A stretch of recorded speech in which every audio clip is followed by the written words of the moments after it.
Good morning, everyone. Welcome to the latest version of the master plan. The session today we've got continues our journey on how to scale and grow your business so it's ready for a real successful sale.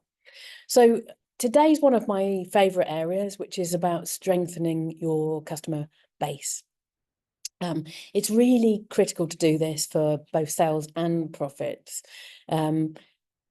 We've talked before about this, but it's really important not to have all your eggs in one basket or one or two baskets and rely on just one or two customers, because that's one thing that really devalues your business when you go to sell it and reduces the amount of buyers. So today we'll cover how you can look at your customer base and make adjustments to that and give you some really good actionable steps that you can take in your own business.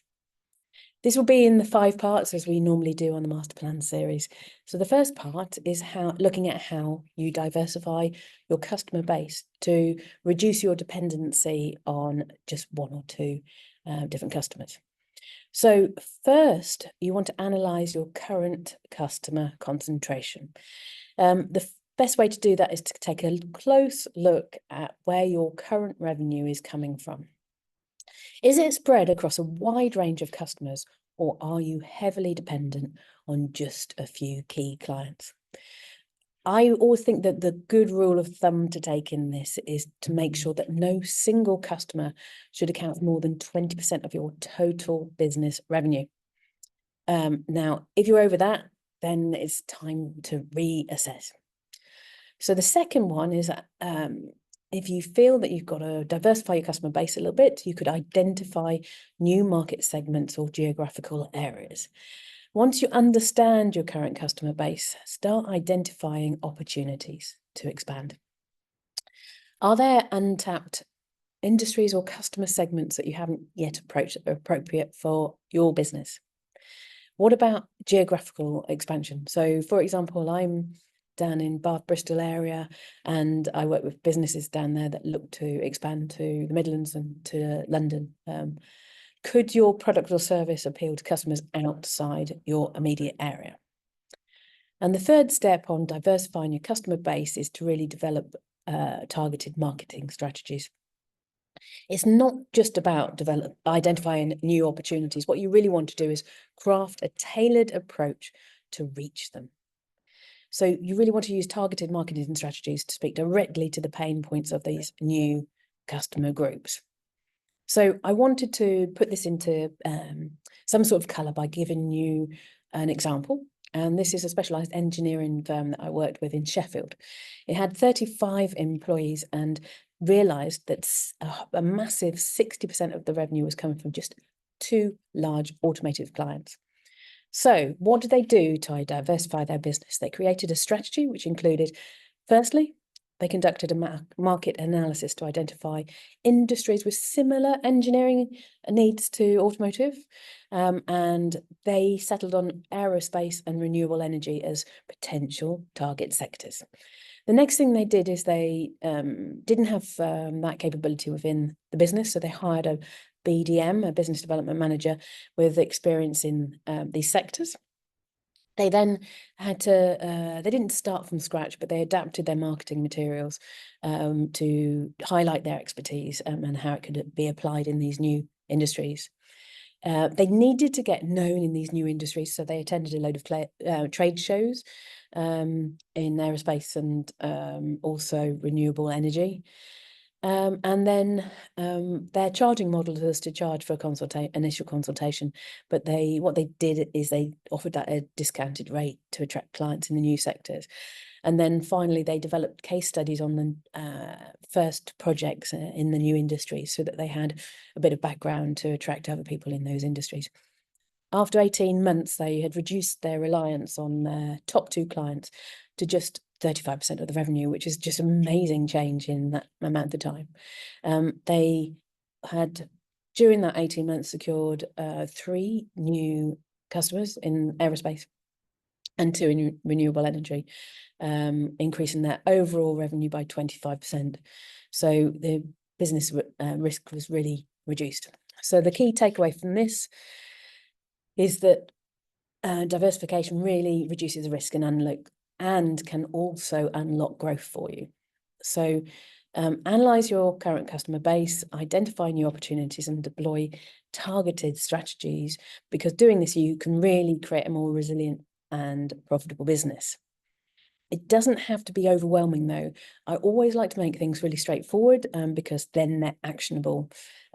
So to start small. Perhaps you might want to identify just one new customer segment or one new location to target. And over time, you can add to that incrementally. So the second stage that you want to do in terms of your customer base is try to securitize those by signing long-term contracts with your key customers. This really strengthens your business appeal to potential buyers if you can do this, if you decide to sell. So the 3 actionable steps in this will be, firstly, to identify your clients. Start by analysing your whole client list to identify those customers that already provide you consistent and high value business. These are your clients that you really rely on. They're likely to benefit from a longer term relationship with you as well. So try to think about a customer who aligns with your values and has mutual interest in a long-term growth. Some customer that really depends on your product or service. For example, a small manufacturing business in Sheffield supplying parts to several engineering firms identified 3 clients who accounted for over 30% of their revenue, and those were ideal clients for long-term relationships. So the second thing you want to do is develop value propositions to get those potential customers interested in long-term arrangements. So what value can you offer in return for those long-term partnerships? This might be volume discounts, it might be priority support, or potentially additional services that enhance the experience with your business. You really need to think about how you can tailor that proposition to meet their specific needs. So it's critical for that to get buy-in to considering a long-term contract. And finally, on this stage, it's really important to negotiate mutually beneficial relationships. So they need to be able to work for both sides. Ensure the terms are really clear, really fair, and maybe with some built-in flexibility for changes in volume or pricing reviews at certain intervals, because obviously markets change. So given an example of this, I work with a digital marketing agency in Manchester. I've mentioned them before. They had 25 employees and they wanted to move away from project-based digital marketing work to more stable long-term client relationships. So the first thing they did is they identified the clients that gave the top 20% of the clients, the ones that gave them the most volume. Then they developed a tiered long-term service package with different levels of support. And then they created detailed case studies to show the cumulative impact of the work over time for those long-term clients. And they did manage to attract quite a few of those people to come sign long-term agreements by offering some really good incentives and priority support. Within a year, they had converted 60% of their clients to the top 20% of the clients to 2 to 3 year contracts. So it really helped to increase their recurring revenue from 30 to 70% of their total income. And that's just a buyer's dream. Recurring revenue, as I've mentioned in the previous seminars, really, really helps your business to sell, and it really improves your valuation. So takeaway from this page is to think about long-term contracts, because they provide security and predictability, and that's really invaluable when you're scaling your business, and also when you're trying to boost the value of your business and its attractiveness to potential buyers. So this week, why don't you take a look at your customer base and think about the relationships that you have that you can elevate to a long-term level. Remember, these partnerships should be built on trust and mutual benefit, creating a win-win for you. So that's point 2. The third of the 5 is when we're looking at really making the most of your customer base is to improve your customer satisfaction and loyalty measures. And I've got to say, a lot of businesses that I work with haven't got a really effective way of measuring this. So that's my challenge to you this week. Loyal customers are brilliant for providing not just recurring revenue to your business, but they're also your best advocates, and they can really help you attract more business. So let's break this down into 3 easy to activate areas. The first one is to implement regular customer satisfaction surveys. Do you already do those? If you do, is it up to date, and are you asking the right questions? It's really important that you understand totally what the customer thinks about your products and services, rather than the way that you think they think about it. Regular customer satisfaction surveys are a really great way to gather this sort of feedback. I like using the Net Promoter Score as a way to quarter by quarter measure the customer satisfaction. And on the Sales Success Circle, I have free resources on how you can do that in your own business. Or you might want to have a more detailed questionnaire or a focus group to uncover a little bit more detail in terms of what the customers like and what they think areas you can improve on. So, for example, a boutique hotel in York recently introduced for the first time quarterly surveys to measure guest satisfaction. What they discovered was, whilst the guests absolutely loved their personal service, interestingly enough, they were disappointed in their breakfast options. So this insight allowed them to make targeted improvements that directly enhanced their customer experience.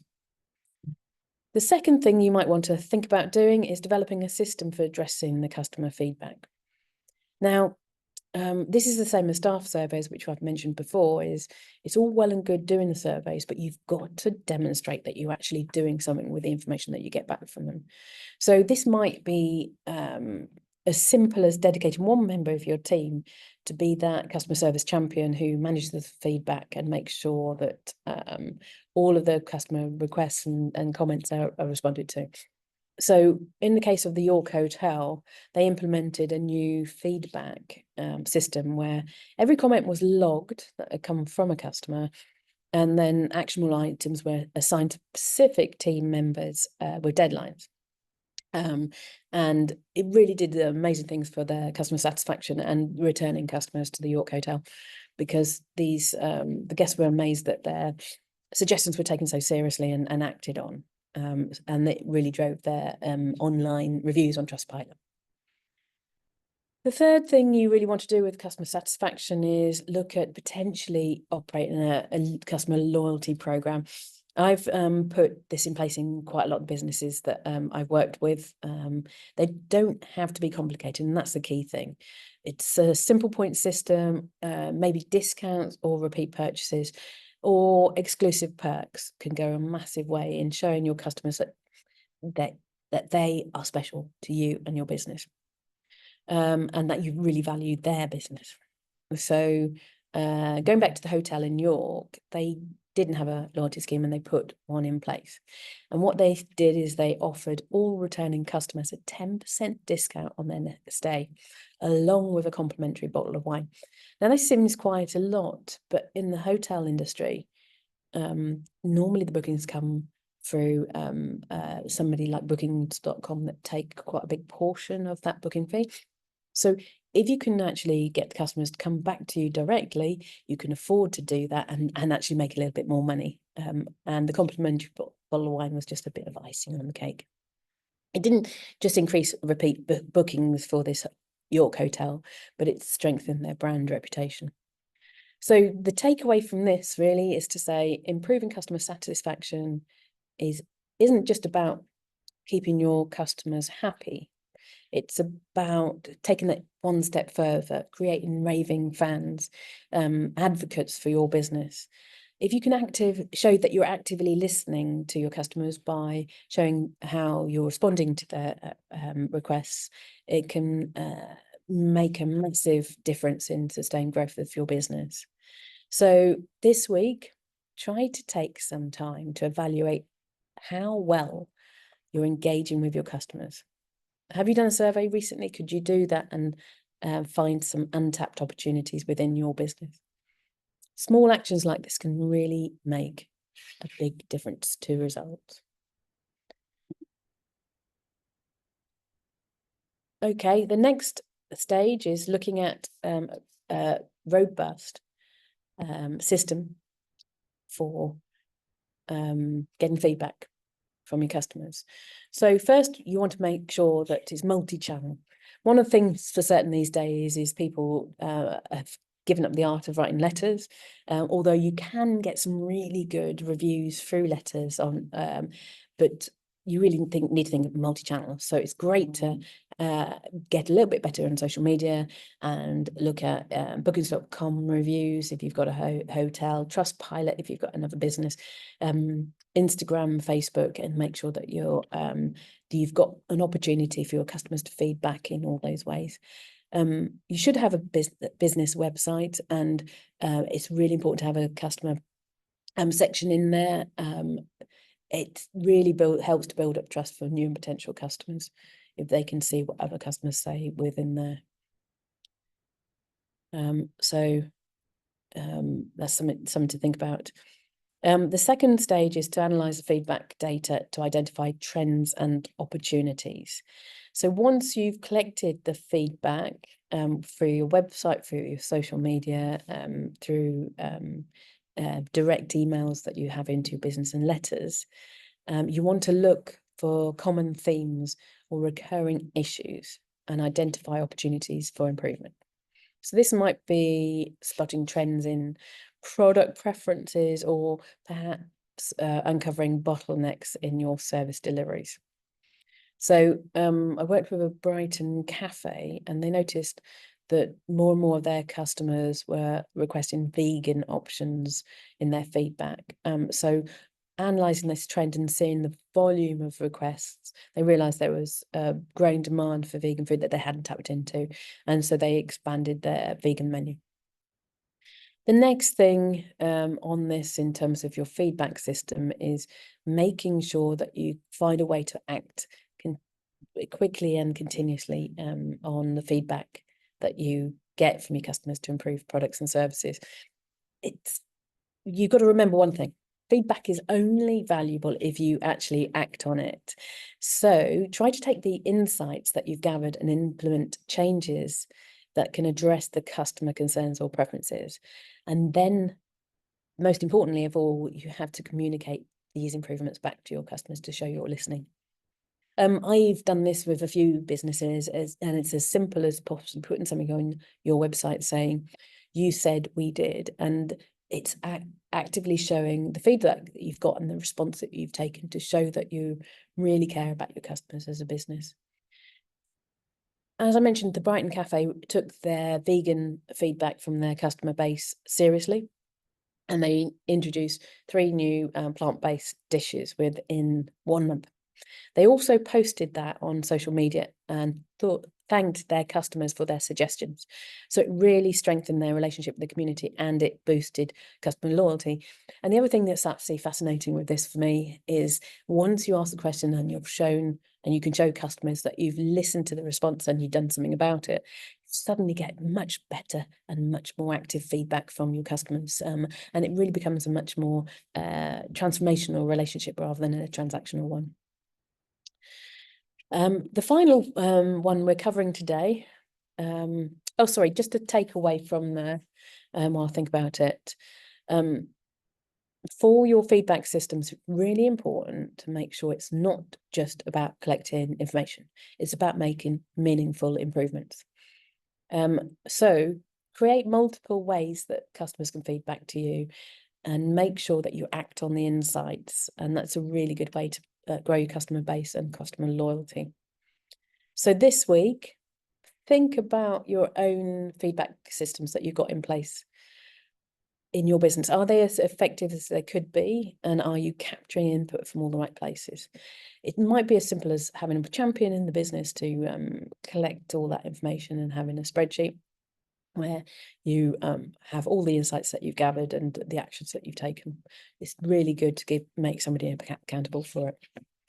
So the final step of the steps to really look at improving and strengthening your customer base is to develop personalized customer experiences. This is a strategy that can really, really set your business apart from your competitors. Developing personalized customer experiences in today's competitive market is really important, and personalization is becoming much more important, and can really enhance your customer loyalty and boost sales. So how can you do it? Let's have a look.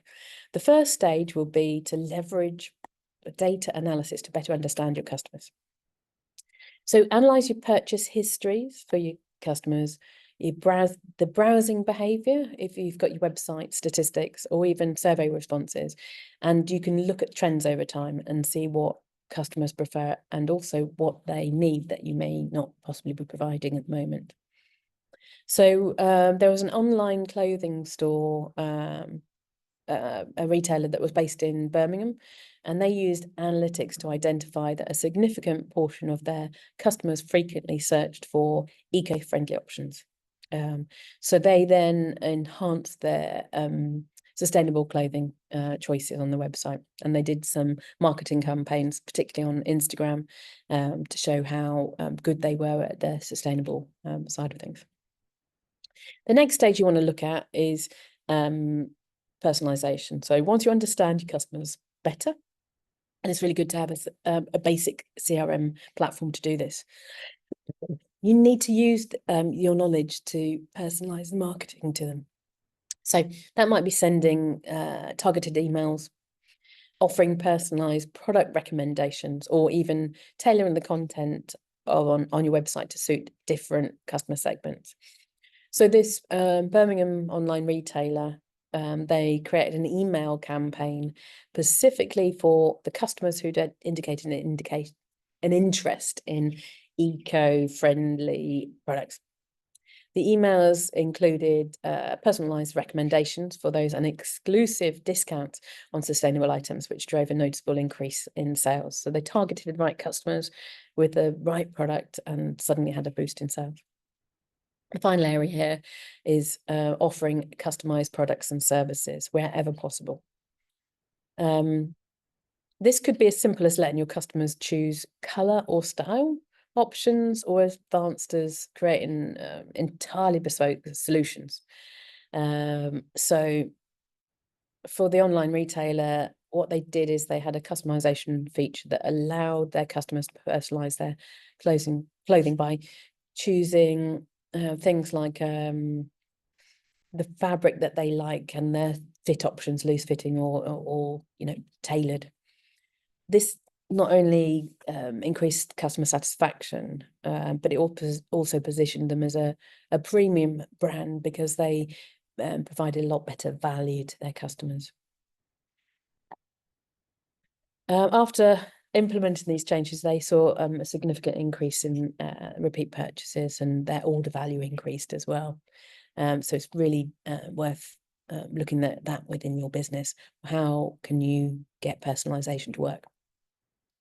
The key takeaway for this slide is to remember that if you can do any level of personalization, it's really great because it's a powerful way to really deepen your customer relationships, and most importantly, to differentiate your business from your competitor's business. By understanding your customers, by looking at the right data, listening to the feedback and personalizing your communications, you can offer tailored products and services or create memorable experiences for a customer.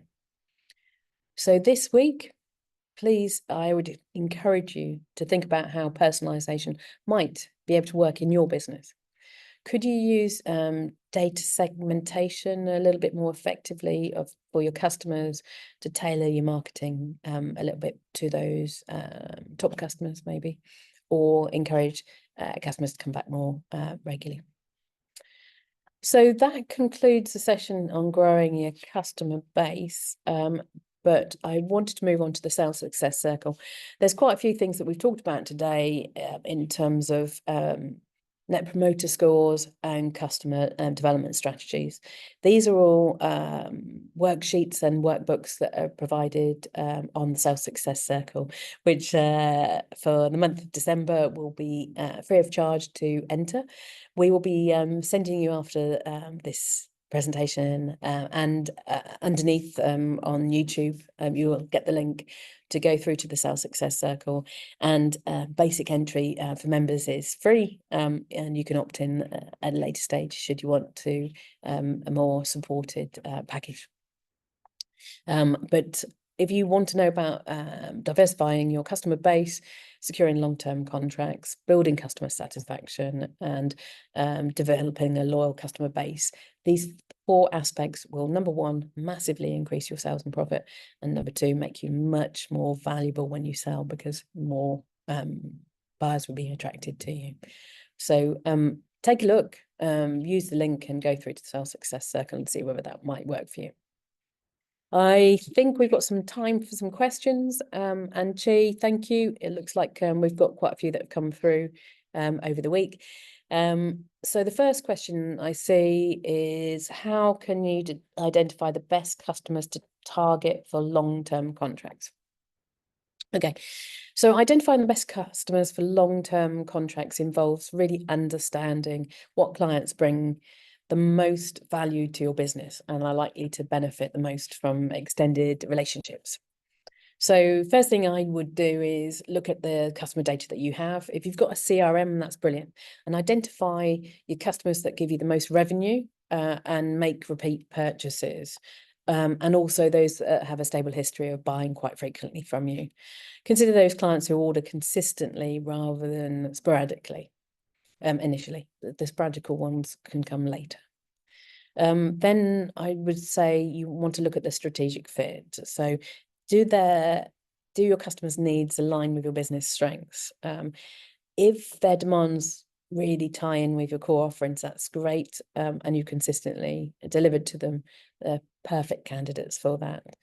You want to use these long-term relationships to build predictability in demand, and it's a really good way to engage and explore. So there was an facilities management company in Manchester that supplied maintenance services, and they looked at their top 10 clients, and they identified those by looking at the highest revenue clients. 3 of these clients owned multiple office buildings and had a consistent need for plumbing, for air conditioning, HVAC maintenance, and also cleaning services. So the company proposed a 3-year contract, giving price stability, fast response times, and dedicated account management, and all 3 clients signed over. So they managed to get a lot more facilities management cover for those ones. So I hope that helps. Next question we have: what's the best way to implement a loyalty program in a small business without overwhelming resources? Yes, I think this is a really interesting one, because people often shy away from a loyalty scheme thinking it's going to be really difficult to set up and really difficult to administer and manage. But it doesn't need to be resource heavy or too complex.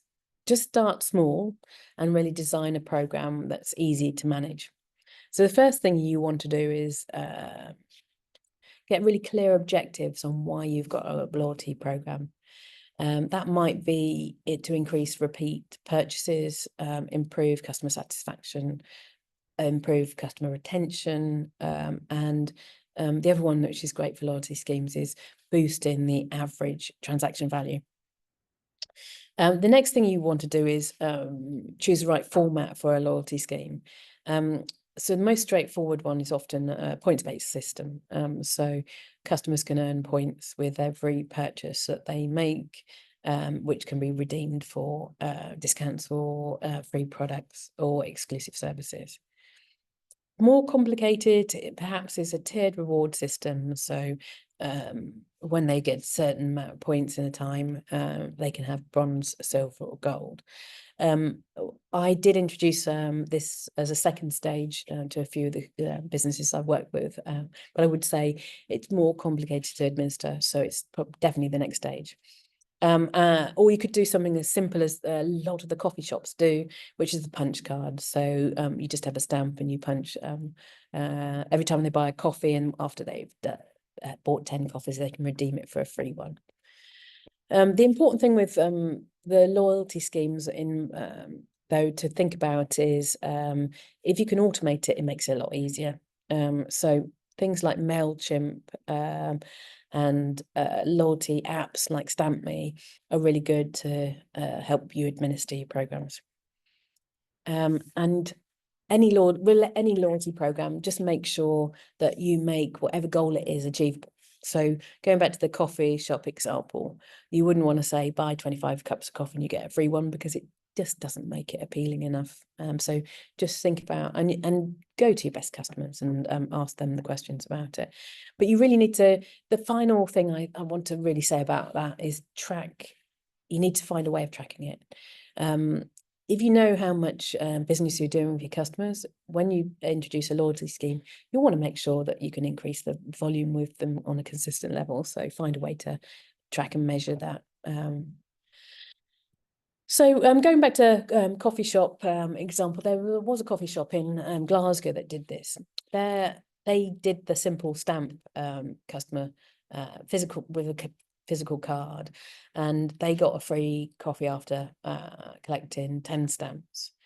And they then, once that was up and running, they got a digital app, and so that allowed customers to look online, and it saved them not having their piece of paper, which they often didn't have.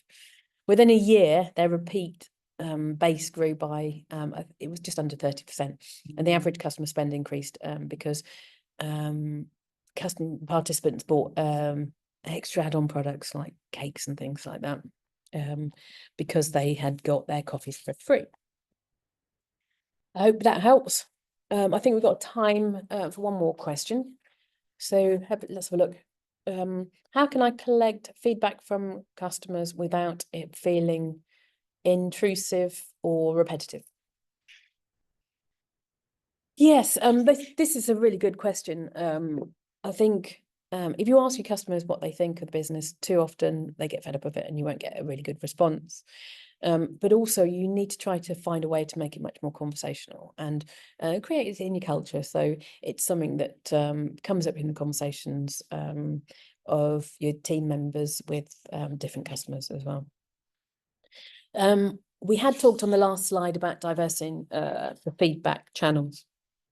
So don't overwhelm your customers with one way of feeding back.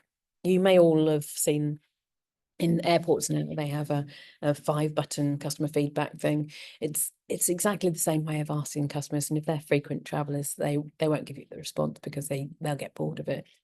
So mix it up a bit. Email surveys is a really good one. You can get some really good qualitative as well as quantitative information when you do that. Google Forms is a way to do that free, or use something like Typeform. QR codes is something that's becoming, it comes up and down in favor, but it's a really good thing to put on the bottom of your receipts or on your packaging to link people through to a survey. And you can do social media polls. It's really easy now to do those on WhatsApp if you've got a WhatsApp group set up for that, or on LinkedIn if you're doing a business to business one, or just on Facebook. And really the way you're going to get the most rich feedback is if you can actually find a way of getting that on a face-to-face basis. But I would say it's really important to ask the right questions and keep the survey short and focused on actionable insights. So some of the businesses I've worked with, they want to find out a few key things about their products and services. So we'll just ask two or three questions, and then next quarter we'll move on to something else. So you could say, what did you enjoy most about your experience? If it's a service thing. A nice open question to ask is something like, how can we improve our product or service? And looking at the net promoter, one of the ways that you could do that is looking at asking the question of how likely would you be to recommend our product or service.